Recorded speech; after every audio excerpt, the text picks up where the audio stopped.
ನಾವು ಸ್ವಲ್ಪ ಆಮೇಲೆ ಪಾರ್ಕಿಗೆಲ್ಲ ಹೋಗಿ ಹೂವೆಲ್ಲ ಕಿತ್ಕೊಂಡ್ ಬರೋದು, ಹೂ ಕೊಡೋದು, ನಮ್ಮಮ್ಮ ಹೂ ಕಟ್ಟೋದು, ನಾವ್ ಅದನ್ನ ಮಾರ್ಬಿಟ್ಟು ಬಂದಂತ ಒಂದು ₹5 ₹10, ಅವಾಗ ₹5 ಅಂದ್ರೆ ತುಂಬಾ ವ್ಯಾಲ್ಯೂಡ್ ಗುರುಜಿ.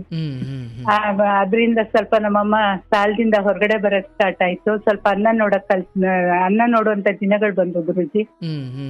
98ರಲ್ಲಿ ಕೆಲಸ ಸಿಕ್ಕಾಗ ನನಗೆ ಬರ್ತಿರುವಂತ ಸಂಬಳದಲ್ಲಿ ಅರ್ಧ ಸಂಬಳವನ್ನ ಈ ಬಡ ಮಕ್ಕಳಿಗೆ ಅಂತ, ನಂದೇ ಬಡ ಮಕ್ಕಳು ಅಂದ್ರೆ ಈ ಕಾಯಿಲೆಯಲ್ಲಿ ನರಳ್ತಿರುವಂತ ಮಕ್ಕಳಿಗೋಸ್ಕರ ಅವರಿಗೆ ಊಟಕ್ಕೆ, ಬಸ್ ಚಾರ್ಜಿಗೆ ಈ ತರ ದುಡ್ಡುಗಳನ್ನ ಖರ್ಚು ಮಾಡ್ಕೊಂಡು ಓಡಾಡೋ ರೀತಿಲಿ ನಾನು ಅರ್ಧ ಸಂಬಳವನ್ನ ಮಕ್ಕಳಿಗೆಗೋಸ್ಕರ ಇಡ್ತಿದ್ದೆ, ಇನ್ನು ಅರ್ಧ ನನ್ನ ಕುಟುಂಬಕ್ಕೋಸ್ಕರ ಇಡ್ತಿದ್ದೆ. ಹೀಗಾಗಿ ಅದೇ ರೀತಿಲೇ ಸುಮಾರು ಒಂದು 545 ಮಕ್ಳಿಗೆ ಇಲ್ಲಿವರೆಗೆ ಫ್ರೀಯಾಗಿ ₹1 ಖರ್ಚಿಲ್ದಿರೋ ರೀತಿಯಲ್ಲಿ ಉಚಿತವಾಗಿ ಓಪನ್ ಹಾರ್ಟ್ ಸರ್ಜರಿ ಮಾಡ್ತಿದ್ದೀನಿ ಗುರುಜಿ. ಅದೇ ರೀತಿ ಒಂದು 13 ಹಾರ್ಟ್ ಪೇಷಂಟ್ 13 ಕ್ಯಾನ್ಸರ್ ಮಕ್ಕಳಿಗೆ, ಮತ್ತೆ ಮೂರ್ಛೆ ರೋಗ ಇರುವಂತ ಮಕ್ಕಳಿಗೆ ನಿಮಾನ್ಸ್, ಕಿದ್ವಾಯಿ, ಜಯದೇವ್ ಆಸ್ಪತ್ರೆ, ಈ ತರ ತುಂಬಾ ಆಸ್ಪತ್ರೆಗಳಿಗೆಲ್ಲ ಮಕ್ಕಳನ್ನ ಕರ್ಕೊಂಡು, ಪೇರೆಂಟ್ಸ್ ನ ಕರ್ಕೊಂಡು ಓಡಾಡ್ತಿದ್ದೆ. ವರ್ಷಾನ್ಗಟ್ಲೆ ಓಡಾಡ್ತಿದ್ದಂತ ಪೇರೆಂಟ್ಸ್ ಗಳಿಗೆ ಗೊತ್ತಿರ್ತಿರ್ಲಿಲ್ಲ ಗುರುಜಿ, ತುಂಬಾ ಬಡವರಿಗೆ ಎಲ್ಲಿ ಹೋಗ್ಬೇಕು, ಏನ್ ಮಾಡ್ಬೇಕು ಅಂತ ಹೇಳಿ. ಅದು ನಿಮ್ಮ ದೊಡ್ಡತನ. ಅದು ಇನ್ನೊಂದು ವಿಷಯ ಗುರುಜಿ, ನೀವು ಹೇಳುವಂತ ಒಂದೊಂದು ಮಾತು ಕೂಡ ನಾ ಸುಮಾರು ವರ್ಷದಿಂದ, ಈಗ ಒಂದು ವರ್ಷದಿಂದ ಕೇಳ್ತಾ ಇದ್ದೀನಿ, ಬಿಡದೆ ಕೇಳ್ತಿದ್ದೀನಿ. ಎಷ್ಟೋ ಕುಟುಂಬಗಳು, ಎಷ್ಟೋ ನೊಂದಂತ ಮನ್ಸುಗಳು ಸಂತೃಪ್ತಿಯನ್ನ ಪಡ್ಕೊಂಡು ಅವ್ರ ಜೀವನವನ್ನ ಬದಲಾಯಿಸ್ಕೊಂಡು ನಿಜವಾಗ್ಲೂ ಚೆನ್ನಾಗಿ ಬಾಳ್ತಿರೋಂತ ಉದಾಹರಣೆಗಳನ್ನು ಕೂಡ ನಾನು ನೋಡಿದ್ದೀನಿ ಗುರುಜಿ. ಕೆಲವರಿಂದ ತಿಳ್ಕೊಂಡಿದ್ದೀನಿ. ಕೆಲವರು ಯಾರೋ ನಿಮ್ಮಿಂದ ತಿದ್ದುಕೊಂಡು ಒಳ್ಳೆ ಜೀವನ ಮಾಡಂತವ್ರೆ ನನಗೆ ನಿಮ್ಮ ಒಂದು ಲೈವ್ ಕಾರ್ಯಕ್ರಮದ ಒಂದು ಲಿಂಕ್ ಅನ್ನ ಕಳಿಸಿದ್ರು ಫಸ್ಟಿಗೆ ನಾನು ನೋಡಿದಾಗ. ಹಾಗಾಗಿ ಅವತ್ತಿಂದ ಇವತ್ತರೆಗೂ ನಾ ಬಿಡ್ತಾ ಇಲ್ಲ. ಯಾಕೆಂದ್ರೆ ನೀವು ಅಷ್ಟೇ, ನೀವೇನ್ ತಿಳ್ಕೊಂಡಿದ್ದೀರಿ, ನಾನ್ ಬರೀ ಇದೊಂದು ಹೇಳ್ತೀನಿ, ಸಮಾಧಾನ ಹೇಳ್ತೀನಿ. ಇಲ್ಲ ಗುರುಜಿ, ಇದರಿಂದ ಸಾಕಷ್ಟು ಜನ ತಿದ್ಕೊಂಡಿದ್ದಾರೆ, ಒಳ್ಳೆ ಒಂದು ಜೀವನವನ್ನ ನಡೆಸ್ತಾ ಇದ್ದಾರೆ, ಸಂತೃಪ್ತಿ ಜೀವನ ನಡೆಸ್ತಿದ್ದಾರೆ. ಹಾಗಾಗಿ ನನಗೂ ನೀವು ಸಣ್ಣವರು ಅಂತ ನಂಗೆ ಅನಿಸ್ತಾ ಇಲ್ಲ ಗುರುಜಿ. ಎಲ್ಲಿಂದ ಫೋನ್ ಮಾಡ್ತಿರೋದು? ನಾವು ಶಿವಮೊಗ್ಗ ಜಿಲ್ಲೆಯಿಂದ ಗುರುಜಿ. ಇಲ್ಲಿ ತಾಯಿ, ಕಾರ್ಯಕ್ರಮ ಯಾವಾಗ್ಲಿಂದ ನೋಡ್ತಿದ್ದೀರಿ? ಕಾರ್ಯಕ್ರಮ ಸುಮಾರು ಈಗ 1 ವರ್ಷದಿಂದ ನೋಡ್ತಾ ಇದ್ದೀನಿ ಗುರುಜಿ. ಏನ್ ಮಾಡ್ಕೊಂಡಿರೋದು? ನಾನೀಗ ಮನೇಲೇ ಇದ್ದೀನಿ ಗುರುಜಿ. ಅಂದ್ರೆ ಸಮಾಜ ಸೇವೆ ಮಾಡ್ತಾ ಇದ್ದೆ. ಏನ್ ಮಾಡ್ತಿದ್ರಿ? ಸಮಾಜ ಸೇವೆ ಅಂದ್ರೆ ಈ ಮಕ್ಕಳಿಗೆಲ್ಲ ಹೃದಯದ ಶಸ್ತ್ರಚಿಕಿತ್ಸೆಯನ್ನ ಮಾಡಿಸ್ತಿದ್ದೆ. ಶಿಕ್ಷಕಿಯಾಗಿ ವರ್ಕ್ ಮಾಡ್ತಿದ್ದೆ, ರಿಟೈರ್ಡ್ ಆಗಿದೆ. ನೀವು ಮೊನ್ನೆ ಕೌನ್ಸಿಲಿಂಗ್ ಬಂದಿದ್ರಿ ಅಲ್ವಾ ನೀವು? ಹೌದು, ಕೌನ್ಸಿಲಿಂಗ್ ಅಲ್ಲಿ ಇದ್ದೆ ಗುರುಜಿ. ಏನಮ್ಮ ಮತ್ ಕರೆ ಮಾಡ್ಬಿಟ್ಟಿದ್ಯಾ? ಅಂದ್ರೆ ಈ ಒಂದು ಕರೆ ತುಂಬಾ ಜನಕ್ಕೆ ಹೆಲ್ಪ್ ಆಗ್ಬೋದು ಅನ್ನೋ ಒಂದು ದೃಷ್ಟಿಯಿಂದ, ಗೊತ್ತಿಲ್ಲದವರಿಗೆ ಏನಾದ್ರು ಒಂದು ಮಾಹಿತಿ ಸಿಗ್ಬೋದು ಅನ್ನೋ ದೃಷ್ಟಿಯಿಂದ ಮತ್ತೆ ಕರೆ ಮಾಡಿದೆ ಗುರುಜಿ. ಆಯ್ತವ, ಊಟ ಮಾಡಿದ್ರಾ? ಆಯ್ತು ಗುರುಜಿ, ತಮ್ದಾಯ್ತಾ ಗುರುಜಿ? ಆಯ್ತವ. ಅಂದ್ರೆ ಕ್ರಿಶ್ಚಿಯನ್ ಅಂತ ಹೇಳಿದ್ ನೀವೇ ತಾನೆ? ಹೌದು ಗುರುಜಿ. ಆಗ್ಲವ, ಹೇಳು ತಾಯಿ, ಏನು ವಿಚಾರ? ಗುರುಜಿ, ನಮ್ದು ಶಿವಮೊಗ್ಗ ಜಿಲ್ಲೆಯಲ್ಲ ಒಂದು ಹಳ್ಳಿ, ಅಂದ್ರೆ ಒಂದು ಟೌನ್ ಅಲ್ಲೇ ಇದ್ವಿ. ನಾವು 3 ಜನ ಹೆಣ್ಮಕ್ಳು ಗುರುಜಿ. ನಮ್ ತಾಯಿಗೆ, ನಮ್ ತಂದೆ ಏನ್ ಮಾಡ್ತಾರೆ, 3 ಜನ ಹೆಣ್ಮಕ್ಳು ಅಂತ ನಮ್ಮನ್ನ ಬಿಟ್ಟೋಗ್ಬಿಡ್ತಾರೆ ಗುರುಜಿ. ಬಿಟ್ಟೋದಾಗ ನಮ್ ತಾಯಿಗೆ ಬರ್ತಿದ್ವಂತ ಕೆಲವೊಂದು ಸ್ವಲ್ಪ ಸಂಬಳದಲ್ಲಿ ಅವ್ರ ಸಾಲನೂ ಮಾಡ್ಬಿಟ್ಟು ಅವ್ರು ಬೇರೆ ಮದ್ವೆ ಆಗಿ ಹೋಗ್ಬಿಡ್ತಾರೆ. 3 ಜನ ಹೆಣ್ಮಕ್ಳು ಅಂತ ಬಿಟ್ಟು. ನಾವೆಲ್ಲ ಸಣ್ಣ ಮಕ್ಳು ಗುರುಜಿ ಅವಾಗ. ಆಮೇಲೆ ನಾನ್ 2ನೇ ಅವಳು. ಅಂದ್ರೆ ನನ್ಗ ಅವಾಗ ಒಂದು 8 ವರ್ಷ. ಎಲ್ಲ ವರ್ಷಕ್ಕೆ ಒಬ್ಬೊಬ್ರಂಗೆ ಹುಟ್ಟಿರೋದು ನಾವು. ನಮ್ ತಾಯಿಗೆ ಅವಾಗ ಕೈಯಲ್ಲಿ ದುಡ್ಡು ಕೂಡ ಬರ್ತಿರ್ಲಿಲ್ಲ ಗುರುಜಿ. ತುಂಬಾ ಅನ್ನಕ್ಕೆ, ಊಟ ಎಲ್ಲ ತುಂಬಾ ಕಷ್ಟ ಪಡ್ತಿದ್ವಿ. 1 ದಿನ 2 ದಿನ ಅಂತಲ್ಲ, ಸುಮಾರು ವರ್ಷಾನ್ಗಟ್ಲೆ ಕಷ್ಟ ಪಡ್ತಿದ್ವಿ. ನಮ್ ತಾಯಿಗ ನಮ್ಮಪ್ಪ ಬಿಟ್ಟೋಗಿರೋ ಒಂದು ಚಿಂತೆ ಇತ್ತು. ಕಡೆಗೆ ನನ್ ತಂಗಿಗೆ ಏನೋ ಒಂದು ಕಾಯಿಲೆ ಬಂತು ಗುರುಜಿ. ಆ ಟೈಮಲ್ಲಿ ಯಾರು ನಮಗ್ ಸಹಾಯ ಮಾಡ್ಲಿಲ್ಲ, ಯಾರೊಬ್ರು ನಮಗ್ ಸಹಾಯ ಮಾಡ್ಲಿಲ್ಲ. ಅಂದ್ರೆ ಒಂದ್ ಅನ್ನಕ್ಕೂ ಕೂಡ ನಾವು ತುಂಬಾ ಪರದಾಡ್ತಿದ್ವಿ. ನಮ್ ತಾಯಿಗೊಂದ್ ಕಡೆ ಕಾಯಿಲೆ, ನನ್ ತಂಗಿಗೊಂದ್ ಕಡೆ ಕಾಯಿಲೆ. ನಾನೊಂದ್ 2-3 ಮನೆ ಕೆಲ್ಸಕ್ ಹೋಗ್ತಿದ್ದೆ. ಕೆಲ್ಸಕ್ ಹೋದ್ರೆ ಅಲ್ಲಿ ಒಂದೆರಡು ದಿನ, 1 ವಾರ ಕೆಲ್ಸ ಮಾಡ್ಸೋದು, ಆಮೇಲೆ ನೀನ್ ಬೇಡ ಹೋಗು ಅಂತ ಹೇಳೋದು, ಈ ತರ ಮಾಡ್ತಿದ್ರು. ಅಲ್ಲೂ ಏನೂ ಸಿಗ್ತಿರ್ಲಿಲ್ಲ. ಕೊನೆಗೆ ನನ್ ತಂಗಿ 1 ವರ್ಷ ಕಾಲ ತುಂಬಾ ಕಷ್ಟಪಟ್ಟು ನರಳಿ ತೀರ್ಕೊಳ್ತಾಳೆ ಗುರುಜಿ. ನನ್ ತಂಗಿ ತೀರ್ಕೊಂಡಾಗ ನಮ್ ತಾಯಿಗೆ ಇನ್ನೊಂದಿಷ್ಟು ಚಿಂತೆ ಬಂದ್ಬಿಡತ್ತೆ. ಅಂದ್ರೆ ಈ ಕಡೆ ಸಣ್ಣ ಮಗಳು ಸಾವಾಯ್ತು ಹೊಟ್ಟೆ ಹಸಿನಲ್ಲಿ, ಏನೋ ಕಾಯಿಲೆಯಲ್ಲಿ. ಗಂಡ ನೋಡಿದ್ರೆ ಈ ತರ ಮಾಡಿದ್ರೆ, ಮನೇಲಿ ನೋಡಿದ್ರೆ ಈ ತರ ಕಷ್ಟ ಅಂತೇಳಿ ನಮ್ ತಾಯಿ ಇನ್ನೊಂದಿಷ್ಟು ಕೂಗ್ಬೋದ್ರು ಗುರುಜಿ. ಅವಾಗಿಂದ ನನ್ಗೆ ನಮ್ ತಾಯಿ ನನ್ ತಂಗಿ ನೆನ್ಸ್ಕೊಂಡ್ ಅಳದು ಅದೆಲ್ಲ ನೋಡ್ತಾ ನೋಡ್ತಾ ನನ್ಗೆ ಯಾವ್ದಾರು ಮಕ್ಳು ಏನಾರು ಒಂದ್ ಕಷ್ಟದಲ್ಲಿದ್ರೆ ಓಡೋಗೋದು, ಅವ್ರಿಗೆ ಸಹಾಯ ಮಾಡೋದು, ಈ ತರ ಒಂದ್ ಮಾಡೋ ಬುದ್ಧಿ ಅವಾಗಿಂದಾನೇ ಬೆಳ್ಕೊಂಡ್ ಬಂದ್ಬಿಡ್ತು. ನಾವು ಸ್ವಲ್ಪ ಆಮೇಲೆ ಪಾರ್ಕಿಗೆಲ್ಲ ಹೋಗಿ ಹೂ ಎಲ್ಲ ಕಿತ್ಕೊಂಡ್ ಬರೋದು, ಹೂ ಕೊಡೋದು, ನಮ್ಮಮ್ಮ ಹೂ ಕಟ್ಟೋದು, ನಾವ್ ಅದನ್ನ ಮಾರ್ಬಿಟ್ಟು ಬಂದಂತ ಒಂದು 5 ರೂಪಾಯಿ 10 ರೂಪಾಯಿ, ಅವಾಗ 5 ರೂಪಾಯಿ 10 ರೂಪಾಯಿ ಅಂದ್ರೆ ತುಂಬಾ ವ್ಯಾಲ್ಯೂಡ್ ಗುರುಜಿ.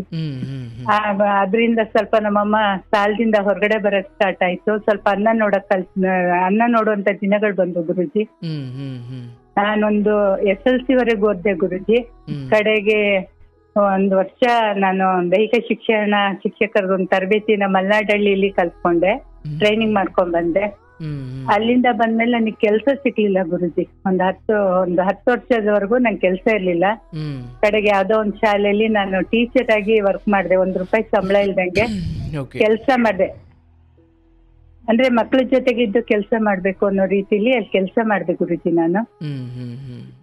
ಆಮೇಲೆ ಹೀಗೆ ಇರ್ಬೇಕಾದ್ರೆ ಅವಾಗಿಂದಾನೇ ಈ ಮಕ್ಳಿಗೆ ಏನಾದ್ರು ಹುಷಾರಿಲ್ಲ, ಕಾಯಿಲೆಯಲ್ಲಿದ್ದಾರೆ ಅಂದ್ರೆ ನಾನು ಹೋಗೋದು, ನನ್ನ ಕೈಲಿ ಏನಾಗತ್ತೋ ಅದನ್ನ ಮಾಡೋದು, ಅವ್ರಿಗೆ ಆಸ್ಪತ್ರೆ ಕರ್ಕೊಂಡು ಹೋಗೋದು, ಟ್ರೀಟ್ಮೆಂಟ್ ಕೊಡ್ಸೋದು, ಈ ರೀತಿ ಎಲ್ಲ ಮಾಡ್ತಾ ಬಂದೆ. ಆಮೇಲೆ ನನಗೆ 98ರಲ್ಲಿ ಕೆಲಸ ಸಿಕ್ಕತ್ತೆ ಗುರುಜಿ.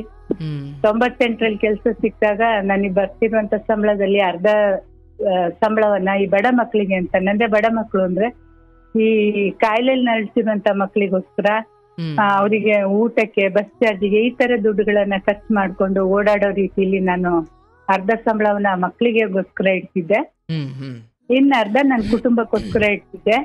ಎಷ್ಟು ಸಲ ದುಡ್ಡು ತುಂಬಾ ಮಕ್ಳು ಬರೋರು ಒಂದೊಂದ್ಸಲ ಗುರುಜಿ. ಆವಾಗ ಬಸ್ ಚಾರ್ಜ್ ಎಲ್ಲ ಫ್ರೀ ಇರ್ಲಿಲ್ಲ. ಹಾಗಾಗಿ ಅವ್ರ ಪೇರೆಂಟ್ಸ್ ಗಳಿಗೆ ಬಸ್ ಚಾರ್ಜ್, ಅವ್ರಿಗೆ ಊಟದ ವ್ಯವಸ್ಥೆ. ಹೋದ ತಕ್ಷಣ ಅಲ್ಲಿ ಆಪರೇಷನ್ ಆಗಲ್ಲ ಗುರುಜಿ. ಒಂದ್ಸಲ ಕರ್ಕೊಂಡು ಹೋಗ್ಬೇಕು, ಒಂದೆಲ್ಲ ಚೆಕಪ್ ಎಲ್ಲ ಮಾಡಿಸ್ಬೇಕು, ಮತ್ತೆ ಅಲ್ಲಿಂದ ಬಂದು ಡೇಟ್ ತಗೊಂಡ್ಬಂದು ಮತ್ತೆ ಆಮೇಲೆ ಆಪರೇಷನ್ಗೆ ಮಕ್ಳನ್ನ ಕರ್ಕೊಂಡು ಹೋಗ್ಬೇಕು. ಈ ರೀತಿ ವ್ಯವಸ್ಥೆ ಇತ್ತು. ಹೀಗಾಗಿ ಅದೇ ರೀತಿಲೇ ಸುಮಾರು ಒಂದು 545 ಮಕ್ಳಿಗೆ ಇಲ್ಲಿವರೆಗೆ ಫ್ರೀಯಾಗಿ 1 ರೂಪಾಯಿನೂ ಖರ್ಚಿಲ್ದಿರೋ ರೀತಿಯಲ್ಲಿ ಉಚಿತವಾಗಿ ಓಪನ್ ಹಾರ್ಟ್ ಸರ್ಜರಿ ಮಾಡ್ತಿದ್ದೀನಿ ಗುರುಜಿ. ಅದೇ ರೀತಿ ಒಂದು 13 ಹಾರ್ಟ್ ಪೇಷಂಟ್ ಮಕ್ಕಳು, 13 ಕ್ಯಾನ್ಸರ್ ಮಕ್ಕಳಿಗೆ, ಮತ್ತೆ ಮೂರ್ಛೆ ರೋಗ ಇರುವಂತ ಮಕ್ಕಳಿಗೆ ನಿಮಾನ್ಸು, ಕಿದ್ವಾಯಿ, ಜಯದೇವ್ ಆಸ್ಪತ್ರೆ, ಈ ತರ ತುಂಬಾ ಆಸ್ಪತ್ರೆಗಳಿಗೆಲ್ಲ ಮಕ್ಕಳನ್ನ ಕರ್ಕೊಂಡು, ಪೇರೆಂಟ್ಸ್ ನ ಕರ್ಕೊಂಡು ಓಡಾಡ್ತಿದ್ದೆ. ವರ್ಷಾನ್ಗಟ್ಲೆ ಓಡಾಡ್ತಿದ್ದಂತ ಪೇರೆಂಟ್ಸ್ ಗಳಿಗೆ ಗೊತ್ತಿರ್ತಿರ್ಲಿಲ್ಲ ಗುರುಜಿ, ತುಂಬಾ ಬಡವರಿಗೆ ಎಲ್ಲಿ ಹೋಗ್ಬೇಕು, ಏನ್ ಮಾಡ್ಬೇಕು ಅಂತ ಹೇಳಿ.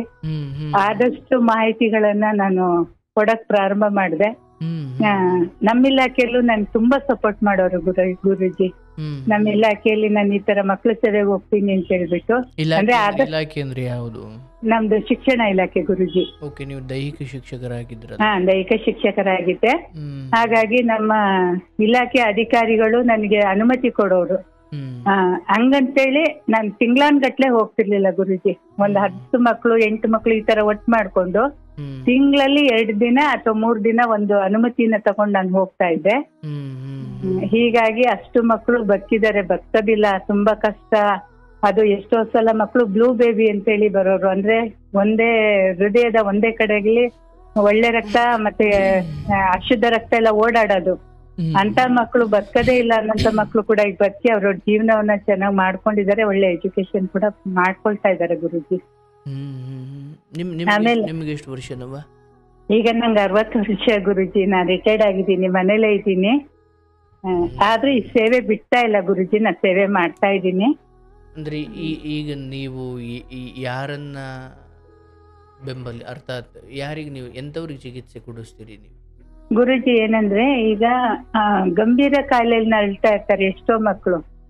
ಅವರಿಗೆ ತಂದೆ ತಾಯಿಂದ್ರು ಆಸ್ಪತ್ರೆ ಕರ್ಕೊಂಡು ಹೋಗಿರ್ತಾರೆ. ಆಸ್ಪತ್ರೆ ಕರ್ಕೊಂಡು ಹೋದಾಗ ಅವರಿಗೆ ಎಲ್ಲಿ ಫ್ರೀಯಾಗಿ ಹೋಗ್ಬೇಕು, ಹೇಗ್ ಹೋಗ್ಬೇಕು ಅಂತ ಗೊತ್ತಿಲ್ಲ. ಸಾಲ ಸೋಲ ಮಾಡ್ಕೊಂಡು ಎಷ್ಟೋ ಸಲ ಬಸ್ ಸ್ಟ್ಯಾಂಡ್ ಅಲ್ಲಿ ಅಲ್ಲಿ ಇಲ್ಲೆಲ್ಲ ನನ್ ಮಗುನ್ ಉಳಿಸಿ ಅಂತೇಳಿ ಒಂದು ಕಾರ್ಡ್ ಇಟ್ಕೊಂಡು ಓಡಾಡ್ತಿರ್ತಾರೆ.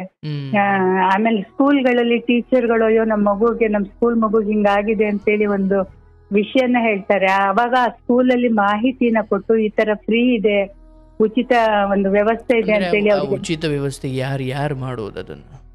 ಉಚಿತ ವ್ಯವಸ್ಥೆ ಗುರುಜಿ ಏನಂದ್ರೆ ಪ್ರತಿ ಒಂದು ತಾಲೂಕು ಆಸ್ಪತ್ರೆಗಳಲ್ಲಿ ಈಗ ಸರ್ಕಾರದಿಂದ 2016ರಿಂದನೇ ಸುವರ್ಣ ಆರೋಗ್ಯ ಚೇತನ ಅಂತೇಳಿ ಡಾಕ್ಟರ್ಗಳನ್ನ ನೇಮಕ ಮಾಡಿದ್ದಾರೆ ಗುರುಜಿ. ಆ ಡಾಕ್ಟರ್ಗಳು ವರ್ಷದಲ್ಲಿ ಒಂದು ಸಲ ಎಲ್ಲ ಅವ್ರ ಸರೌಂಡಿ ಬರುವಂತ ಎಲ್ಲಾ ಸರ್ಕಾರಿ ಶಾಲೆಗಳಿಗೂ ಅವ್ರಿಗೆ ಹೋಗ್ಬೇಕು ಗುರುಜಿ. ಶಾಲೆಗೆ ಹೋದಾಗ ಅಲ್ಲಿ ಸುವರ್ಣ ಆರೋಗ್ಯ ಚೇತನ ಅಂತೇಳಿ ಒಂದು ಕಾರ್ಡ್ ಮೊದ್ಲು ಸಿಕ್ತಿತ್ತು. ಈಗ RDSK ಅಂತೇಳಿ ಒಂದು ಸ್ಕೀಮೇ ಮಾಡಿದ್ದಾರೆ. ಅದ್ರೊಳಗೆ BPL ಕಾರ್ಡು, ಆಯುಷ್ಮಾನ್ ಕಾರ್ಡ್ ಎಲ್ಲ ಬರುತ್ತೆ ಈಗ ಇತ್ತೀಚೆಗೆ. ಅವಾಗ ಆ ಸ್ಕೂಲ್ಗಳಿಗೆ ಆ ಡಾಕ್ಟರ್ಗಳು ಹೋದಾಗ ಮಕ್ಳನ್ನ ತಪಾಸಣೆ ಮಾಡಿದಾಗ ಅವ್ರು ಅದ್ರೊಳಗಡೆ ಬರ್ತಾರೆ. ಅಲ್ಲೊಂದು ರಿಜಿಸ್ಟರ್ ಇರುತ್ತೆ, ಅದ್ರೊಳಗಡೆ ಬರ್ತಾರೆ ಗುರುಜಿ. ಈ ತರ ಈ ಮಗುಗೆ ಡಿಸ್ಟಿಕ್ ಆಸ್ಪತ್ರೆಗೆ ಕರ್ಕೊಂಡೋಗಿ, ತಾಲೂಕು ಆಸ್ಪತ್ರೆಯಲ್ಲಿ ಇಂತ ಒಂದು ವ್ಯವಸ್ಥೆ ಇಲ್ಲ, ಡಿಸ್ಟಿಕ್ ಆಸ್ಪತ್ರೆಗಳಿಗೆ ಕರ್ಕೊಂಡೋಗಿ ಅಂತ. ಡಿಸ್ಟಿಕ್ ಆಸ್ಪತ್ರೆಯಲ್ಲಿ ಮಕ್ಕಳು ಡಾಕ್ಟರ್ಗಳು ಅವ್ರನ್ನ ಚೆಕ್ ಮಾಡಿ ಅಧೀಕ್ಷಕರ ಒಂದು ಸೈನಿಗೆ ಕಳಿಸ್ತಾರೆ ಗುರುಜಿ. ಅಂದ್ರೆ ಅಲ್ಲಿ ಟ್ರೀಟ್ಮೆಂಟ್ ಇಲ್ಲ ಅಂತಂದ್ರೆ ನಾವ್ ಹೇಳಿದಂತ ಆಸ್ಪತ್ರೆಗೆ ಅವ್ರು ನಮಗೆ ಪರ್ಮಿಷನ್ ಕೊಡ್ತಾರೆ. ಪರ್ಮಿಷನ್ ಅಂದ್ರೆ ಆ ಒಂದು ಲೆಟರ್ ಅಲ್ಲಿ ಅವ್ರು ಒಂದು ಸೈನ್ ಹಾಕಿ ಕೊಡ್ತಾರೆ ಗುರುಜಿ. ಸೈನ್ ಹಾಕಿ ಕೊಟ್ಟಾಗ ಪೇಪರ್ ವ್ಯಾಲ್ಯೂನೇ 6 lakh ವರೆಗಿದೆ ಗುರುಜಿ. ಅಂದ್ರೆ ಈಗ ಒಂದು ಹೃದಯದ ಶಸ್ತ್ರಚಿಕಿತ್ಸೆ ಆಗ್ಬೇಕು ಅಂದ್ರೆ ಅಷ್ಟು ಸುಲಭ ಅಲ್ಲ. ಸುಮಾರು ಒಂದು 5 ಲಕ್ಷ, 6 ಲಕ್ಷ, 3 ಲಕ್ಷ ಈ ತರ ಆಗತ್ತೆ ಗುರುಜಿ. ಹಾಗಾಗಿ ಈ ಮಕ್ಕಳು ಹುಟ್ಟಿದ ಮಕ್ಕಳಲ್ಲಿ, ಇತ್ತೀಚೆಗೆ ಹುಟ್ಟಿರೋ ಮಕ್ಕಳಲ್ಲಿ ಹಾರ್ಟ್ ಅಲ್ಲಿ ಹೋಲ್ ಇರತ್ತೆ ಅಥವಾ ಹಾರ್ಟ್ ಅಲ್ಲಿ ಬ್ಲಡ್ ಕ್ಲಾಟ್ ಆಗಿರುತ್ತೆ. ಅದೇನೋ ಔಷಧಿಯಿಂದನೋ ಏನೋ ನನಗೆ ಗೊತ್ತಿಲ್ಲ. ಒಟ್ಟು ಇತ್ತೀಚೆಗಂತೂ ಸುಮಾರು 2012ರಿಂದನೂ ಈ ತರ ಮಕ್ಕಳು ಜಾಸ್ತಿ ಇದ್ರು ಗುರುಜಿ. ನನ್ನ ಕೈಗೆ ಸಿಕ್ಕಿದಂತ ಕರ್ನಾಟಕದ ಬೇರೆ ಬೇರೆ ಮೂಲೆಯಿಂದೆಲ್ಲ ಬರ್ತಾರೆ. ಅಂದ್ರೆ ಬರ್ಲಿಕ್ಕೆ ಅದಕ್ಕೆ ಮುಖ್ಯ ಕಾರಣ ಅಂತಂದ್ರೆ ನಮ್ಮ ಪದ್ಮರಾಜ್ ದಂಡವತಿ ಸರ್ ಅಂತೇಳಿ ಪ್ರಜಾವಾಣಿಯಲ್ಲಿ ರಿಪೋರ್ಟ್ ಇದ್ರು ಗುರುಜಿ. 12 ವರ್ಷದವರೆಗೂ ನಾನು ಯಾರು ಏನು ಅನ್ನೋದು ಯಾರಿಗೂ ಗೊತ್ತಿರ್ಲಿಲ್ಲ. ಇವ್ರು ಬರೀ ಮಕ್ಳನ್ನ ಕರ್ಕೊಂಡು ಹೋಗ್ತಾರೆ, ಇವ್ರೇನ್ ಬ್ರೋಕರ್ ಅನ್ನೋ ರೀತಿಲೆಲ್ಲ ನೋಡ್ತಾ ಇದ್ರು. ಆಮೇಲೆ ಅವರೊಂದು ಗುರುವಿನ ಋಣ ತೀರ್ಸೋದುಂಟೆ ಅಂತ ಒಂದು ಆರ್ಟಿಕಲ್ ಬರೆದ್ರು ಗುರುಜಿ. ಅದು ಬರ್ದ ಮೇಲೆ ಆಮೇಲೆ ಎಲ್ಲರಿಗೂ ಗೊತ್ತಾಯ್ತು. ಅದ್ರೊಳಗೆ ನನ್ನ ಫೋನ್ ನಂಬರ್ ಕೂಡ ಇತ್ತು. ಹಾಗಾಗಿ ನನ್ನ ಕಾಂಟ್ಯಾಕ್ಟ್ ನ ಇಡೀ ಕರ್ನಾಟಕದಲ್ಲಿ ಎಷ್ಟೋ ಜನಕ್ಕೆ ಗೊತ್ತಾಯ್ತು. ಹಾಗಾಗಿ ನಾನು ಕರ್ನಾಟಕದಾದ್ಯಂತ ಒಂದು ಕೆಲಸ ಮಾಡ್ಲಿಕ್ಕೆ ನನ್ಗೊಂದು ಅವಕಾಶ ಸಿಕ್ತು ಗುರುಜಿ. ಸಂತೋಷ. ಆಮೇಲೆ ಈಗ ಬ್ಲಡ್ ಡೊನೇಟ್ ಇಂದ ಒಂದು ಗ್ರೂಪ್, ಅವಾಗ ರಕ್ತ ಕೂಡ ನಾನು ತುಂಬಾ ಕಷ್ಟಪಡ್ತಿದ್ದೆ. ಆಮೇಲೆ ಜಸ್ಟ್ ಡೈಲ್ ಅಂತ ಬೆಂಗಳೂರಲ್ಲಿ ಇದೆ ಗುರುಜಿ. ಆ ನಂಬರಿಗೆ ಯಾರೊಬ್ರು ಹೇಳಿದ್ರು, ಅಮ್ಮ ನೀವು ಸುಮ್ನೆ ದುಡ್ಡೆಲ್ಲ ಕಟ್ಬೇಡಿ, ಬ್ಲಡ್ ಫ್ರೀ ಆಗಿ ಸಿಗುವಂತದ್ದು ಇದೆ, ನೀವು ಅದೇ ಈ ನಂಬರಿಗೆ ಕಾಲ್ ಮಾಡಿ ಅಂತ ಕೊಟ್ಟಿದ್ರು. ಅವಾಗಿಂದ ನನಗೆ ಅದೊಂದು ಐಡಿಯಾ ಬಂತು. ಈ ಬ್ಲಡ್ ಗ್ರೂಪ್ ಕೂಡ ನಾನು ಉಚಿತವಾಗಿ ಮಾಡುವಂತ ಒಂದು ವ್ಯವಸ್ಥೆ ಕೂಡ ಮಾಡ್ಕೊಂಡಿದೀನಿ. ಅನೇಕ ಜನ ರಕ್ತದಾನಿಗಳು ಎಲ್ಲೇ ರಕ್ತದಾನ ನಾವು ಈ ತರ ಕೊಡ್ಬೇಕು ಅಂದಾಗ ಹೋಗಿ ಹೆಲ್ಪ್ ಮಾಡಿ ಬರ್ತಾರೆ ಗುರುಜಿ. ನಾನು ಒಬ್ಬಳದೇ ಕೆಲಸ ಅಲ್ಲ ಇದು, ಅನೇಕ ಜನ ಇದ್ರೊಳಗೆ ಕೈ ಜೋಡಿಸಿರ್ತಾರೆ ಗುರುಜಿ. ಯಾಕೆ ಈ ಕಾರ್ಯಕ್ರಮದಲ್ಲಿ ನಾನು ಮಾತಾಡ್ಬೇಕು ಅಂತ ಆಸೆ ಪಟ್ಟೆ ಅಂದ್ರೆ ಗುರುಜಿ, ಒಂದು ನಿಮ್ಮ ಆಶೀರ್ವಾದ ಇರ್ಲಿ, ನಿಮ್ಮ ಒಂದು ಉತ್ತಮ ಮಾರ್ಗದರ್ಶನ ನಂಗಿರ್ಲಿ ಅನ್ನೋ ಒಂದು ಕಾರಣ.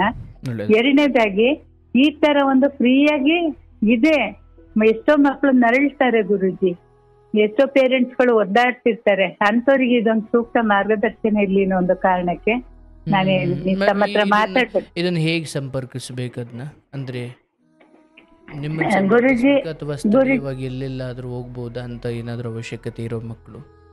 ಗುರುಜಿ ಏನಂದ್ರೆ ಫಸ್ಟ್ ಇವರು ಶಾಲಾ ಶಿಕ್ಷಕರಿಂದ ಒಂದು ಮಾಹಿತಿ ತಗೊಂಡು ತಾಲೂಕು ಆಸ್ಪತ್ರೆಯ ಮಕ್ಕಳ ವೈದ್ಯರ ಹತ್ರ ಹೋಗ್ಬೇಕು ಗುರುಜಿ. RBSK ಸ್ಕೀಮ್ ಅಲ್ಲಿ ಸ್ಕೂಲಿಗೆ ಬರ್ತಾರಲ್ಲ ಆ ಡಾಕ್ಟರ್ನ ಕಾಂಟ್ಯಾಕ್ಟ್ ಮಾಡ್ಬೋದು. RBSK ಅಂತೇಳಿ, RB ಫಾರ್ ಬಾಕ್ಸ್,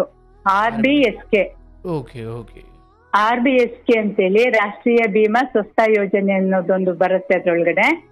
ಅದ್ರೊಳಗೆ ಎಲ್ಲಾ BPL ಕಾರ್ಡ್ ಇಂದ ಹಿಡಿದು ಪ್ರತಿ ಒಂದು ಫ್ರೀಯಾಗಿ ಸಿಕ್ಕತ್ತೆ ಗುರುಜಿ. ಫಸ್ಟ್ ತಾಲೂಕು ವೈದ್ಯರನ್ನ ಕಾಂಟ್ಯಾಕ್ಟ್ ಮಾಡ್ಬೇಕು. ಒಂದ್ ವೇಳೆ ಮಾಡಕ್ ಆಗಲ್ಲ ಅಂದ್ರೆ ತೊಂದ್ರೆ ಇಲ್ಲ, ಡೈರೆಕ್ಟ್ ಆಗಿ ಡಿಸ್ಟಿಕ್ ಆಸ್ಪತ್ರೆಗಳಿಗೆ ಹೋಗಿ ಅಲ್ಲಿ ಅಧೀಕ್ಷಕರ ಹತ್ರ ಒಂದು ಫಾರಮಿಗೆ ಸೈನ್ ತಗೊಂಡ್ರೆ ಆಯ್ತು. ಅವ್ರ ಮಕ್ಕಳನ್ನ ತಪಾಸಣೆ ಮಾಡ್ತಾರೆ. ತಪಾಸಣೆ ಮಾಡಿ ಮಗುಗೆ ಎಷ್ಟು ಖರ್ಚಾಗತ್ತೆ ಅನ್ನೋದನ್ನು ಅದ್ರಲ್ಲಿ ನೋಟೆಡ್ ಮಾಡ್ತಾರೆ. ಮತ್ ನಾವ್ ಯಾವ ಆಸ್ಪತ್ರೆ ಟ್ರೀಟ್ಮೆಂಟ್ ತಗೊಬೇಕು ಆ ಆಸ್ಪತ್ರೆ ಹೆಸರು ಕೂಡ ಅಲ್ಲಿ ಮೆನ್ಷನ್ ಮಾಡಿರ್ತಾರೆ ಗುರುಜಿ. ಹಾಗಾಗಿ ಎಲ್ಲ ಫ್ರೀನಾ? ಎಲ್ಲ ಫ್ರೀ, ಅಂದ್ರೆ ಸರ್ಜರಿಗೆ ಸಂಬಂಧಪಟ್ಟಂತದ್ದು. ಸರ್ಜರಿಗೆ ಸಂಬಂಧಪಟ್ಟಂತದ್ದು, ಯಾಕಂದ್ರೆ ಸರ್ಜರಿಗೆ ತುಂಬಾ ದುಡ್ಡು ಖರ್ಚಾಗತ್ತಲ್ಲ ಗುರುಜಿ. ಹಾಗಾಗಿ ಆ ಒಂದು ಪತ್ರ ತಗೊಂಡು ಇವ್ರಿಗೆ ಯಾವ ಆಸ್ಪತ್ರೆಗೆ, ಈಗ ಉದಾಹರಣೆ ಬೆಂಗಳೂರು ಜಯದೇವ್ ಇರ್ಬೋದು, ಕಿದ್ವಾಯಿ ಇರ್ಬೋದು, ನಿಮಾನ್ಸ್ ಇರ್ಬೋದು, ಒಂದ್ ವೇಳೆ ಈ ಲೆಟ್ರು ಇಲ್ಲಪ್ಪ, ಲೆಟ್ರು ತಗೊಳಕ್ ಆಗಿಲ್ಲ, ತುರ್ತು ಮಗುಗೆ ಏನೋ ಒಂದು ಟ್ರೀಟ್ಮೆಂಟ್ ಕೊಡ್ಬೇಕು ಅಂದ್ರೆ ಇವ್ರ ಹತ್ರ BPL ಕಾರ್ಡ್ ಇರುತ್ತೆ, ಆಯುಷ್ಮಾನ್ ಕಾರ್ಡ್ ಇರುತ್ತೆ. ಯಾವ್ದೇ ಆಸ್ಪತ್ರೆಗೆ ಹೋದ್ರು ಅದನ್ನ ಅವ್ರು ತಗೊಂಡ್ ಹೋಗ್ಲೇಬೇಕಾಗತ್ತೆ ಗುರುಜಿ. ಹೋಗ್ಬಿಟ್ಟು ಇವ್ರ ಹತ್ರ ಇರೋ ಕಾರ್ಡ್ ಹೆಸರನ್ನ ಅಲ್ಲಿ ಹೇಳ್ಬೇಕಾಗತ್ತೆ, ಯಾವ ಕಾರ್ಡ್ ಇದೆ, ಆರೋಗ್ಯ ಕಾರ್ಡ, BPL ಕಾರ್ಡ, ಇದ್ರ ಬಗ್ಗೆ ಅಲ್ಲಿ ಅವ್ರ ಹತ್ರ ಹೇಳ್ಬಿಟ್ಟು ಫೈಲ್ ಅಲ್ಲಿ ಅದನ್ನ ಬರ್ಸ್ಕೊಬೇಕು ಗುರುಜಿ.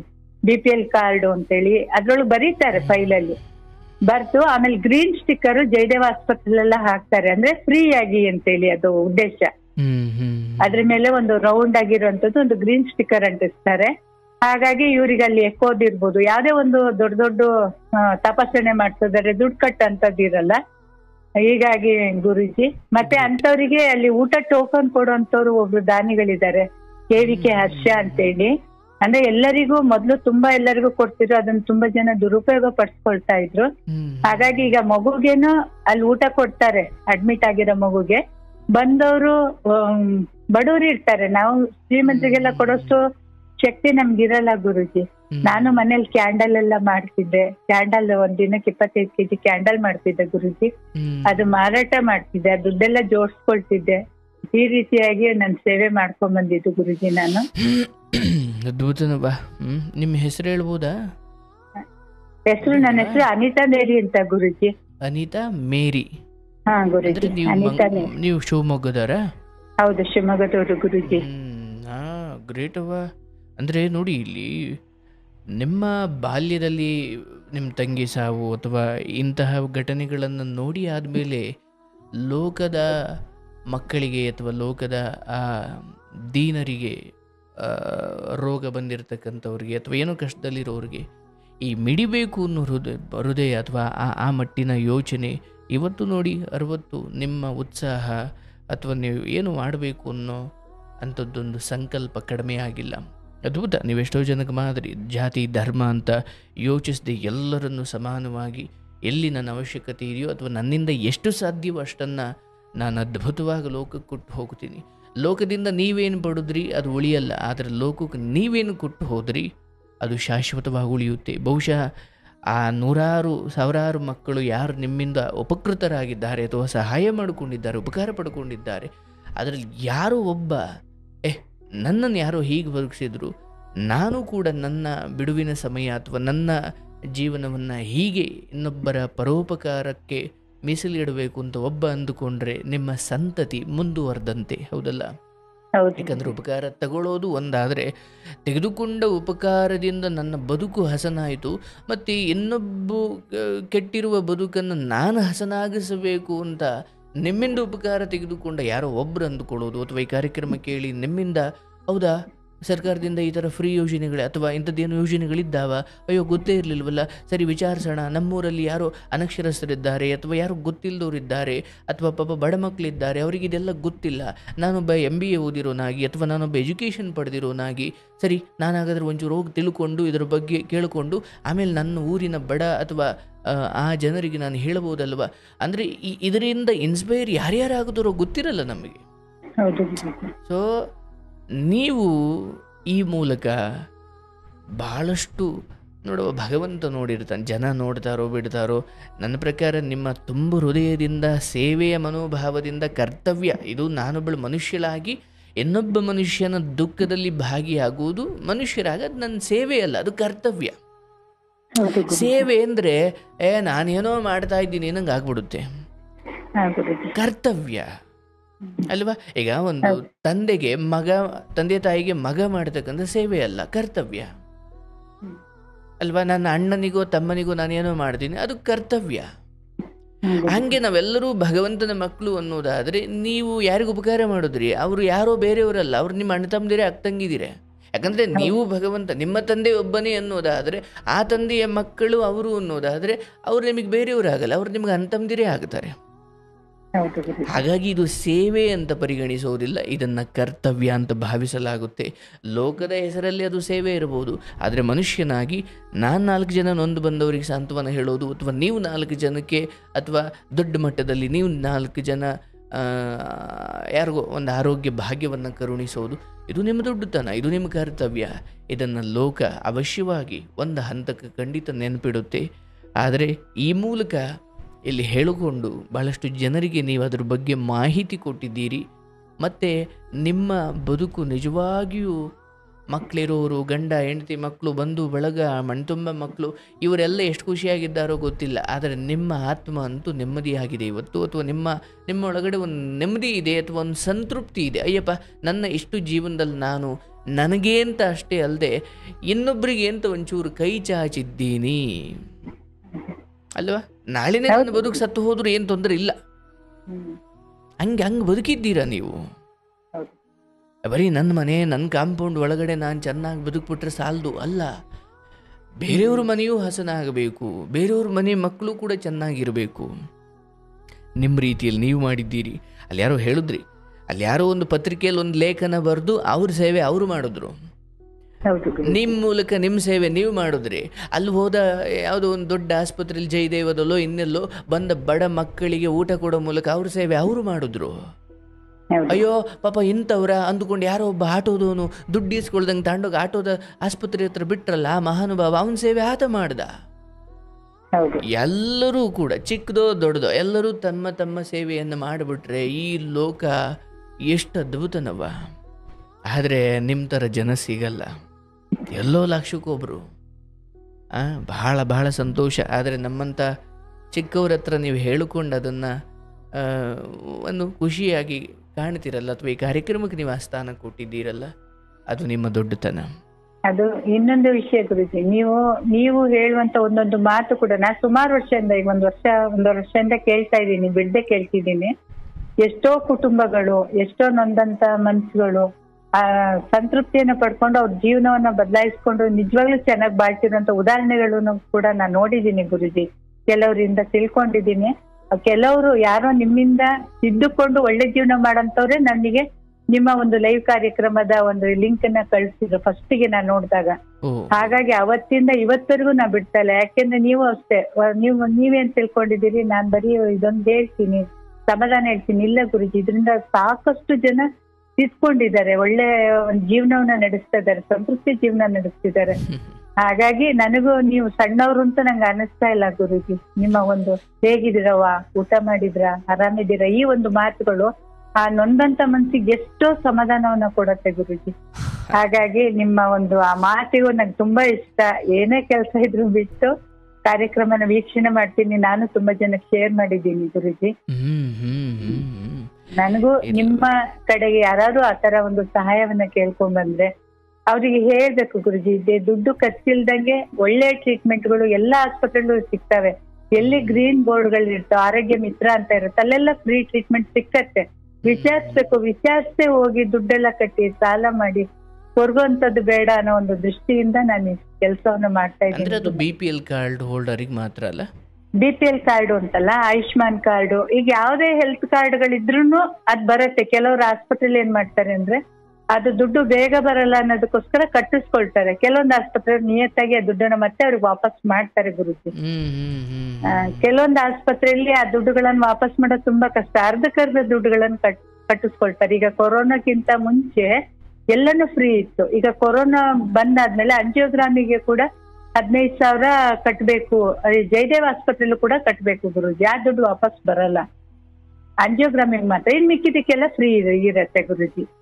ಹಾಗಾಗಿ ಎಷ್ಟೋ ಮಾಹಿತಿಗಳು ಗೊತ್ತಿರಲ್ಲ ಎಲ್ಲರಿಗೂ. ನಾನು ಆದಷ್ಟು ಶಿಕ್ಷಕರಿಗೆ ಈ ಮಾಹಿತಿಗಳನ್ನ ತಿಳ್ಸಕ್ ಇಷ್ಟಪಡ್ತೀನಿ. ಎಲ್ಲೇ ಶಿಕ್ಷಕರಲ್ಲಿ ಇದ್ರ ಬಗ್ಗೆ ಕೇಳಿದ್ರೆ ಅವ್ರು ಹೇಳ್ತಾರಲ್ಲ. ಹೌದು, ಅಂದ್ರೆ ಶಾಲೆ ಬರುವಂತ, ಈಗ ಶಾಲೆ ಬಂದು ಅವರು ಡಾಕ್ಟರ್ಗಳು ಬಂದು ಬರ್ದೋಗ್ತಾರಲ್ಲ ಗುರುಜಿ, ನಾನು ತಪ್ಪು ಮಾಡಿದ್ದೀನಿ. ಡಾಕ್ಟರ್ಗಳು ಬಂದು ಶಾಲೆಗೆ ಬಂದ ಬರ್ದಿಟ್ಟು ಹೋಗ್ಬಿಟ್ರೆ ನಾವ್ ಆ ಬುಕ್ನು ಮತ್ತೆ ಮುಚ್ಚಿಟ್ಬಿಡ್ತೀವಿ, ಮತ್ತೆ ನೋಡಕ್ ಹೋಗಲ್ಲ. ಮತ್ತೆ ನೋಡೋದು ಯಾವಾಗ, ನೆಕ್ಸ್ಟ್ ಜೂನ್ ಜುಲೈ ತಿಂಗಳಲ್ಲಿ. ಅವ್ರು ಆಗಸ್ಟ್ ಸೆಪ್ಟೆಂಬರ್ ಒಳಗೆ ಬಂದ್ ಹೋಗ್ತಾರೆ. ಎಲ್ಲಾ ಸರ್ಕಾರಿ ಶಾಲೆ ಅಂತಲ್ಲ, ಪ್ರೈವೇಟ್ ಶಾಲೆಗೂ ಕೂಡ ಬಂದ್ ಹೋಗ್ತಾರೆ. ಈ ಒಂದು ಉಚಿತ ಸೇವೆ ಖಾಸಗಿ ಶಾಲೆ ಮಕ್ಳಿಗೂ ಇದೆ, ಗೌರ್ಮೆಂಟ್ ಶಾಲೆ ಮಕ್ಳಿಗೂ ಇದೆ. ಆಮೇಲೆ ಅಂಗನವಾಡಿ ಮಕ್ಳಿಗೂ ಕೂಡ ಇರುತ್ತೆ. ಅಂಗನವಾಡಿಲಿ ಎಷ್ಟೋ ಜನ ಟೀಚರ್ಸ್ಗಳಿಗೆ ಅದ್ರ ಮಾಹಿತಿನೇ ಇರ್ಲಿಲ್ಲ. ನಾನು ಅದು ನಮ್ ಶಿವಮೊಗ್ಗ ಜಿಲ್ಲೆಯಲ್ಲಿ ಬಿಡ್ತಾ ಇಲ್ಲ, ಎಲ್ಲಾ ಕಡೆನೂ ಹೋಗಿ ಅದ್ರ ಬಗ್ಗೆ ಮಾಹಿತಿ, ಬಾಲ ಸಂಜೀವಿನಿ ಅಂತೇಳಿ ಅದ್ ಹೆಸರಿತ್ತು. ಈಗ ಅದೆಲ್ಲ RBSK ಅನ್ನೋ ಸ್ಕೀಮ್ ಅಲ್ಲೇ ಈಗೆಲ್ಲ ಬರ್ತಾ ಇದೆ ಗುರುಜಿ. ತಮ್ಮಗಳ ಸಂಸ್ಥೆಗೆ ಯಾರು ಸಹಾಯ ಕೇಳ್ಕೊಂಡ್ ಬಂದ್ರೆ ಅನಾರೋಗ್ಯದಲ್ಲಿ ಖಂಡಿತ ನನ್ ಕಡೆ ಆಗುವಂತ ಸೇವೆ ನಾನ್ ಮಾಡ್ತೀನಿ ಗುರುಜಿ. ಅಯ್ಯೋ, ಬಹಳ ದೊಡ್ಡ ಸೇವೆನವ ಅಂದರೆ ನಿಮ್ಮ ಬಳಿ ಜನ ಬರ್ತಾರೋ ಇಲ್ವೋ ಅದು ಬೇರೆ ಕತೆ. ಆದರೆ ಇದನ್ನು ಕೇಳಿಸಿಕೊಂಡ ತುಂಬ ಜನಕ್ಕೆ ಅದಕ್ಕೊಂದು ಮಿನಿಮಮ್ ಮಾಹಿತಿ ಸಿಕ್ಕಿರುತ್ತೆ. ಹೌದು. ಓಕೆ, ನಾವೇ ಇಂಡಿಪೆಂಡೆಂಟಾಗಿ ಯಾರನ್ನು ಸಂಪರ್ಕಿಸಬೇಕು, ಎಲ್ಲಿ ಹೋಗಿ ಕೇಳಬೇಕು. ಬಟ್ ಏನಂದರೆ ಇಂಥವನ್ನೆಲ್ಲ ಪಡ್ಕೊಳ್ಳೋದಕ್ಕೆ ಒಂದು ಮುಂದಾಳತ್ವ ಬೇಕು.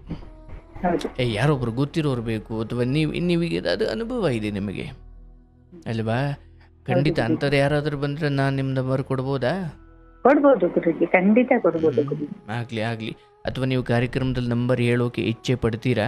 ಯಾರಾದರೂ ಹಾ, ನಿಮ್ಮನ್ನು ಹೇಳ್ತೀನಿ ಸಂಪರ್ಕಿಸಬೇಕು ಗುರುಜಿ, ಅಂದರೆ ಹೇಳ್ತೀನಿ ಗುರುಜಿ. ಆಗ್ಬೋದಾ? ಹೇಳವ, ಏನು ನಿಮ್ಮ ನಂಬರು, ಅಥವಾ ಇಂಥದ್ದೇನೋ ಕಾರಣಕ್ಕೆ ಮಾಹಿತಿ ಬೇಕು ಅಂದರೆ ನಿಮ್ಮನ್ನು ಅವರು ಸಂಪರ್ಕಿಸಿ ಖಂಡಿತ ಪಡ್ಕೊಳ್ಳಿಕ್ಕೆ.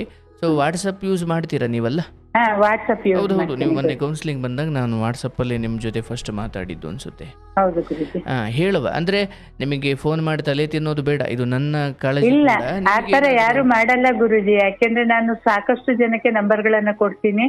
ರೇಡಿಯೋ ಪ್ರೋಗ್ರಾಮ್, ಟಿವಿ ಅಲ್ಲ, ಪ್ರೋಗ್ರಾಮ್ ಪಾಪ ಅಲ್ಲೆಲ್ಲ ಒಳ್ಳೆ ಇರುತ್ತೆ. ಉದ್ದೇಶದಿಂದಲೇ ಅವ್ರಿಗೆ ವಾಟ್ಸಪ್ ಬರ್ದು ಹೋದರೆ ಹಿಂದಿಂದಲೇ ಫೋನ್ ಮಾಡಿ ತಲೆ ತಿಂದು ಬಿಡ್ತಾರೆ. ಅದಕ್ಕೆ ಹೌದು ನಾನು ಗುರೂಜಿ. ಮುಂಚೆನೇ ಹೇಳ್ಬಿಟ್ಟಿರ್ತೀನಿ. ಸೊ ಆಯ್ತು ಆದಷ್ಟು ಗುರೂಜಿ. ವಾಟ್ಸಪ್ ಮೂಲಕ ಇವ್ರನ್ನ ಸಂಪರ್ಕ ಮಾಡಿ. ಹೇಳುವ, ನಿಮ್ಮ ನಂಬರ್ ಹೇಳುವ ಅವ್ರಿಗೆ. 99 9 9 0 0 0 0 7 7 0 0 0 0 2 4 1. 2 4 1. ಹಾ ಗುರುಜಿ. ಸಂತೋಷ. ಅಂದರೆ ಇದೊಂದೇ ನಂಬರ್ ಅಲ್ವಾ? ಹಾ, ಇದೊಂದೇ ನಂಬರ್ ಕಾಂಟ್ಯಾಕ್ಟ್ ಮಾಡೋದು. ಪೇಷಂಟ್ಗಳಿಗೆ ಡಾಕ್ಟರ್ಗಳ ಹತ್ರ ಎಲ್ಲ ಇದೇ ನಂಬರ್ ಇರುತ್ತೆ.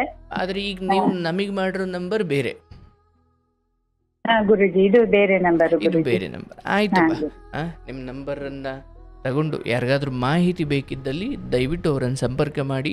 ಅವರಿಗೆ ಪದೇ ಪದೇ ಫೋನ್ ಮಾಡಿ ತೊಂದರೆ ಕೊಡಬೇಡಿ. ಆದಷ್ಟು ಒಂದು ಸಮಯ ಅಂತ ನೋಡಿಕೊಂಡು ಮಾಡಿ, ಅವರಿಂದ ಮಾಹಿತಿ ಪಡ್ಕೊಳ್ಳಿ. ಮತ್ತು ಅವರಿಗೆ ಥ್ಯಾಂಕ್ಸ್ ಹೇಳಿ, ಯಾಕಂದರೆ ಅವರು ತುಂಬ ದೊಡ್ಡ ಸೇವೆ ಮಾಡಿರೋರು. ಅವ್ರನ್ನ ಪ್ರಶಂಸೆ ಮಾಡಿ, ಅಥವಾ ಅವ್ರಿಗೊಂದೆರಡು ಒಳ್ಳೆ ಮಾತು ಹೇಳಿ. ಬಹುಶಃ ಅದು ನೀವು ಕೇಳ್ತಾ ಇರೋರು ಖಂಡಿತ ಮಾಡ್ಬೋದು ಅಂತ ಭಾವಿಸ್ತೀನಿ. ಒಳ್ಳೇದಾಗ್ಲವ, ಭಾಳ ಸಂತೋಷ. ನೀವು ಧನ್ಯವಾದ ಹಂಚಿಕೊಂಡಿದ್ದೀರಿ. ಗುರುಜಿ, ಧನ್ಯವಾದ. ನಿಮ್ಮಂಥವ್ರ ಹತ್ರ ಮಾತಾಡಿದ್ದು ನನಗೆ ಅಂದರೆ ಹೌದು, ನಾನು ಒಂದು ವಾರ ಆಯ್ತಾ ನೀವು ಕೌನ್ಸಿಲಿಂಗಿಗೆ ಬಂದಿದ್ದು? ಹಾ, ಆಯ್ತು ಗುರುಜಿ, ಒಂದ್ ವಾರ ಆಯ್ತು. ಒಂದು ವಾರ ಆಯ್ತು. ಆವಾಗಿಂದನೂ ಟ್ರೈ ಮಾಡ್ತಾ ಇದ್ದೆ ಗುರುಜಿ. ಏನ್ ಫೋನ್ ಇನ್ನೇನ್ ಸಿಗ್ಬೇಕು ಅಷ್ಟು. ಅಂದ್ರೆ ನನ್ನ ಉದ್ದೇಶ ಏನಂದ್ರೆ, ನಾನ್ ನಿಮ್ಮ ಹತ್ರ ಇದೆಲ್ಲ ಶೇರ್ ಮಾಡಿದೀನಿ. ನನ್ನ ಉದ್ದೇಶ ಏನಂದ್ರೆ, ಅಟ್ಲೀಸ್ಟ್ ಒಂದು ನಮ್ ಕೈಲಾಗಿದ್ದಷ್ಟು ಕೆಲವೊಂದು ಜೀವಗಳನ್ನು ಉಳಿಸುವಂತ ಒಂದು ಸೇವೆ ಸಿಕ್ಕತ್ತಲ್ಲ. ನಾನು ಇಲ್ಲಿ ಅಂತಲ್ಲ ಗುರುಜಿ, ಎಲ್ಲೇ ಆದ್ರೂ ಒಂದು ಸೇವೆ ಮಾಡೋ ಒಂದು ಅವಕಾಶ ಸಿಕ್ಕತ್ತಲ್ಲ. ಈ ಭಿಕ್ಷೆ ಹಸಿವು ಇದ್ದವನು ಅನ್ನ ಕೇಳ್ತಾನಲ್ಲ ಗುರುಜಿ, ಆತರ ಜೀವ ಉಳಿಸಕ್ಕೆ ನನ್ ಕೈಲಾಗಿದ್ದ ಒಂದು ಪ್ರಯತ್ನ ಮಾಡೋಣ ಅನ್ನೋ ಒಂದು ಉದ್ದೇಶ ಬಿಟ್ರೆ ಬೇರೆ ಏನೂ ಇಲ್ಲ ಗುರುಜಿ. ಅದ್ಭುತ, ನಾವು ಅದ್ಭುತ. ನೋಡಿ, ಎಲ್ಲರೂ ಹೆಂಗಾದ್ರೂ ಜವಾಬ್ದಾರಿಯಿಂದ ತಪ್ಪಿಸ್ಕೊಂಬಿಡೋಣ ಅಂತ ಕಾಯ್ತಾ ಇದ್ರೆ, ನೀವು ಜವಾಬ್ದಾರಿಗೋಸ್ಕರ ಕಾಯ್ತಾ ಇದ್ದೀರಿ, ಅದನ್ನು ಹುಡುಕ್ತಾ ಇದ್ದೀರಿ. ನನಗೆ ಬಹಳ ಬಹಳ ಆ ಗುಣ ನಿಮ್ಮಲ್ಲಿ ಬಹಳ ಇಷ್ಟವಾಯಿತು.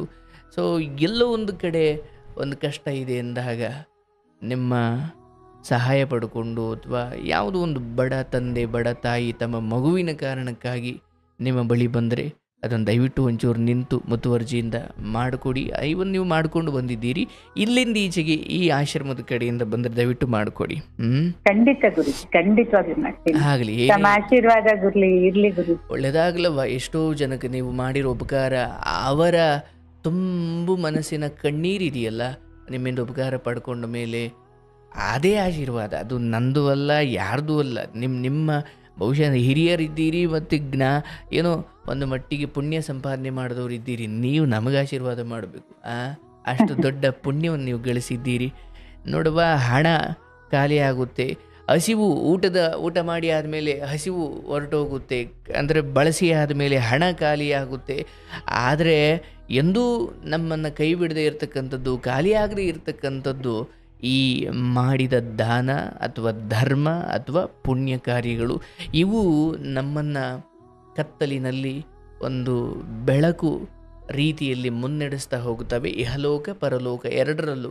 ನೀವು ಪುಣ್ಯಕ್ಕೋಸ್ಕರ ಅಲ್ಲದೆ ಹೋದರೂ ಸಂತೃಪ್ತಿಗೋಸ್ಕರ ಆತ್ಮತೃಪ್ತಿಗೆ ಮಾಡಿದ್ದೀರಿ. ಆದರೆ ಈ ಬೆಳಕು ನಿಮ್ಮ ಸುತ್ತಲಿನವರಿಗೂ ಹರಡಿ, ಅವರಿಗೂ ನಿಮ್ಮ ಬುದ್ಧಿಯಲ್ಲಿ ಸ್ವಲ್ಪ ಪ್ರಮಾಣ ಬಂದರೆ ಲೋಕಕ್ಕೆ ಎಷ್ಟು ದೊಡ್ಡ ಹಿತ ಅಲ್ವೇ? ಅಯ್ಯೋ, ಅವ್ರು ಹೆಂಗೆ ಮಾಡ್ತವ್ರೆ 60 ವಯಸ್ಸವರು, ನಾವ್ಯಾಕೆ ಸ್ವಲ್ಪ ಪ್ರಯತ್ನ ಮಾಡಬಾರ್ದು ಅಂತ ಯಾರೋ ಒಬ್ಬನಿಗನ್ಸಿ ನಿರ್ಧಾರ ಮಾಡುವುದಿದೆಯಲ್ಲ, ಅದು ನಿಮ್ಮಂಥ ಸಾಧು ಸಜ್ಜನರ ಅಥವಾ ಮಹನೀಯರ ಸಂತತಿ ಹೆಚ್ಚಾದಾಗ ಈ ಲೋಕಕ್ಕೆ ಮಂಗಳವಾಗುತ್ತೆ. ಶುಭವಾಗ್ಲಪ್ಪ, ಆರೋಗ್ಯ ಕಾಪಾಡಿಕೊಳ್ಳಿ. ನಿಮ್ಮ ಸೇವೆಯನ್ನು ಖಂಡಿತ ನಾನು ತಲೆಬಾಗಿ ನಮಸ್ಕಾರ ಮಾಡ್ತಾ ಸ್ಮರಣೆ ಮಾಡ್ತೀನಿ. ನಿಮಗೆ ಶುಭವಾಗಲಿ, ಒಳ್ಳೆಯದಾಗಲಿ ತಾಯಿ. ಧನ್ಯವಾದ ಗುರುಜಿ. ನಮಸ್ತೆ. ಗೋವಿಂದ, ನೋಡಿ ಈ ತಾಯಿ ಬಹುಶಃ ಇಷ್ಟ ಶಕ್ತಿ ಭಾಳ ಹಿಂದೆ ಇವ್ರ ತಂಗಿ ಹಸಿವಿನಿಂದ ಸತ್ರು ಅಂತ ಹೇಳಿದ್ರು ಅವರು. ಅಲ್ಲ, ತನ್ನ ಮನೆಯಲ್ಲಿ ತನಗೋ ಅಥವಾ ತನ್ನವರಿಗೋ ಆದ ದುಃಖ, ಕಷ್ಟ, ತಾಪತ್ರೆ, ಅಯ್ಯೋ ಲೋಕದಲ್ಲಿ ಇನ್ಯಾರಿಗೂ ಆಗಬಾರ್ದಿದು ಅಂತ ಯೋಚಿಸಿ ನನ್ನ ತಂಗಿಗಾದ ಸ್ಥಿತಿ. ಅವತ್ತು ಇದೆಲ್ಲ ಗೊತ್ತಿದ್ರೆ ತಂಗಿಯನ್ನು ಬದುಕಿಸ್ಕೊಳ್ತಿದ್ರೋ ಏನೋ, ಅಥವಾ ಅವರ ಅಮ್ಮನನ್ನು ಬದುಕಿಸ್ಕೊಳ್ತಿದ್ರೋ ಏನೋ. ಇಲ್ಲ, ಬೇರೆ ಮಕ್ಕಳಿಗೆ ಹಿಂಗಾಗಬಾರ್ದು, ಅವ್ರು ಅಳ್ತಾ ಕೂರಲಿಲ್ಲ. ಕಷ್ಟಪಟ್ಟರು, ದುಡಿದ್ರು, ಮನೆಯಲ್ಲಿ ಏನೋ ಮೇಣದ ಬತ್ತಿನೋ ಏನೋ ತಯಾರಿಸ್ತಿದ್ರು ಅವರು. ಒಂಟಿ ಹೆಣ್ಣು ಹೇಗೆ ಜೀವನ ಕಟ್ಕೊಂಡಿದ್ದಾರೆ ನೋಡಿ. ಜೀವನ ಕಟ್ಟಿಕೊಂಡಿರುವುದು ಅಂದರೆ ಬಂಗ್ಲೆ ಕಟ್ಟಿಲ್ಲ, ಬಂಗಾರದಂಥ ಆದರ್ಶವನ್ನು ಕಟ್ಟಿದ್ದಾರೆ ಅಲ್ಲವೇ. ಅವರ ಬಗ್ಗೆ ಒಂದು ದೊಡ್ಡ ಪತ್ರಿಕೆಯಲ್ಲಿ ಲೇಖನ ಬರೋದು ಅಂದರೆ ಸುಮ್ಮನೆನಾ ಅದು ಅಲ್ವಾ? ನನ್ನ ಮನೆಯಲ್ಲಿ ನನಗಾದ ದುಃಖ, ನನಗಾದ ಅನ್ಯಾಯ, ನನಗಾದ ನೋವು ಹೊರಗಡೆಯವ್ರಿಗೆ ಆಗಬಾರ್ದು ಅಂದರೆ ನಾನೇನೋ ಅವ್ರಿಗೋಸ್ಕರ ಮಾಡಬೇಕು ಅಂತ ನಿರ್ಧರಿಸೋದಿದೆಯಲ್ಲ, ಕರ್ಣನಿಗಿಂತ ದೊಡ್ಡವರು ಇವರು. ಕರ್ಣ ಯಾಕೆ ಚಿಕ್ಕವನಾದ ಅಂದರೆ ಈ ಕಾರಣಕ್ಕೆ. ಆತನನ್ನು ಎಲ್ಲರೂ ಸೂತ ಪುತ್ರ ಅಂತಿದ್ರು, ಆತನಿಗೆ ಗೌರವ ಕೊಡ್ತಿರ್ಲಿಲ್ಲ, ಅಥವಾ ಆತನ ಶಕ್ತಿ ಅಥವಾ ಆತನ ವಿದ್ಯೆಯನ್ನು, ಶಕ್ತಿಯನ್ನು, ಶೌರ್ಯವನ್ನು ಯಾರು ಪ್ರಶಂಸೆ ಮಾಡ್ತಿರ್ಲಿಲ್ಲ ಅಂತ ಅವನೇನು ಮಾಡ್ದ, ಅರ್ಜುನನ ವಿರುದ್ಧ, ಪಾಂಡವರ ವಿರುದ್ಧ ಸೇಡು ತೀರಿಸ್ಕೊಳ್ಳೋದ್ರಲ್ಲಿ ಜೀವನ ಮುಗಿಸ್ಬಿಟ್ಟ. ಕೆಲವೊಮ್ಮೆ ಹಂಗಾಗುತ್ತೆ. ನಮಗೆ ಯಾರೋ ದುಃಖ ಕೊಟ್ಟರು, ನಮಗೆ ಯಾರೋ ನಮ್ಮನ್ನು ನೋಡಿ ಕೈ ತೋರಿಸ್ಕೊಂಡು ನಕ್ಕು ಬಿಟ್ರು, ಅವಮಾನ ಮಾಡಿಬಿಟ್ರು ಅಂತ ಅವ್ರಿಗೆ ಉತ್ತರ ಕೊಡೋಕೆ ಇಡೀ ಜೀವನ ಕಳೆದು ಬಿಡ್ತೀವಿ. ಎಂಥ ಮೂರ್ಖರಲ್ವೇ ನಾವು. ಕರ್ಣ ಏನು ಮಾಡ್ಬೋದಿತ್ತು, ಈ ತಾಯಿ ಮಾಡ್ದಂಗೆ ಆತನು ಮಾಡ್ಬೋದಿತ್ತು. ಅಯ್ಯೋ ನನಗೆ ಹಿಂಗೆಲ್ಲ ಮಾಡಿಬಿಟ್ರಲ್ಲ ಸೂತ ಪುತ್ರ ಅಂತ, ನಂತರ ಇನ್ಯಾರಿಗೂ ಅನ್ಯಾಯ ಆಗಬಾರ್ದು, ಅವರಿಗೆ ನಾನು ದುರ್ಯೋಧನ ಅನ್ನೋ ಯುವರಾಜನ ಬೆಂಬಲ ಅಥವಾ ಅವನ ಸಹವಾಸ ಸಿಕ್ಕಿತ್ತು, ಅದನ್ನು ಬಳಸ್ಕೊಂಡು ಲೋಕದಲ್ಲಿರುವ ಈ ರೀತಿ ನೋವಿಗೆ ತುಳಿತಕ್ಕೊಳಗಾಗಿರೋ ಆ ಸೂತಪುತ್ರರು ಅಂತ ಕರೆಸಿಕೊಳ್ಳೋ ಅವರಿಗೆಲ್ಲ ಏನೋ ಒಂದು ಸೇವೆ ಮಾಡ್ಬೋದಿತ್ತಲ್ಲ. ಆದರೆ ಕರ್ಣ ಅದನ್ನು ಮಾಡಲೇ ಇಲ್ಲ. ತನಗಾದ ಅವಮಾನಕ್ಕೆ, ನೋವಿಗೆ ಸೇಡು ತೀರಿಸ್ಕೊಳ್ಳೋದ್ರಲ್ಲಿ ಜೀವನ ಕಳೆದು ಬಿಟ್ಟ. ಹೌದು, ಆತ ಮಹಾನುಭಾವ, ದಾನಶೂರ ಕರ್ಣ. ಆದರೆ ಈ ತಾಯಿ ಇದ್ದಾರಲ್ಲ, ಇವರೇನು ಮಾಡಿದ್ರು, ತನ್ನ ಮನೆಯಲ್ಲಾದ ನೋವು, ತನಗಾದ ನೋವು ಅದು ಇನ್ಯಾರಿಗೂ ಆಗಬಾರ್ದು ಅಂತ ಯಾವ ರೀತಿ ಸೇವೆ ಮನೋಭಾವವನ್ನು ಬೆಳೆಸ್ಕೊಂಡ್ರಲ್ವ. ಇದು ನಮ್ಮೆಲ್ಲರಿಗೂ ರೂಢಿ ಆಗಬೇಕು. ನನ್ನ ಪ್ರಕಾರ ನಾನೇ ಒಪ್ಪಿಕೊಳ್ತೀನಿ, ಅವ್ರ ಸೇವೆ ಮುಂದೆ ನಮ್ಮದು ಏನೂ ಅಲ್ಲ. ಅವರು ಬಂದು ನಮ್ಮ ಆಶೀರ್ವಾದ ಕೇಳ್ತಾರೆ, ಅದು ಅವ್ರ ದೊಡ್ಡ ಗುಣ. ಅವ್ರ ಸೇವೆ ಮುಂದೆ ನಾವು ಭಾಳ ಕಡಿಮೆ. ಒಳ್ಳೆಯದಾಗ್ಲವ, ಶುಭವಾಗಲಿ.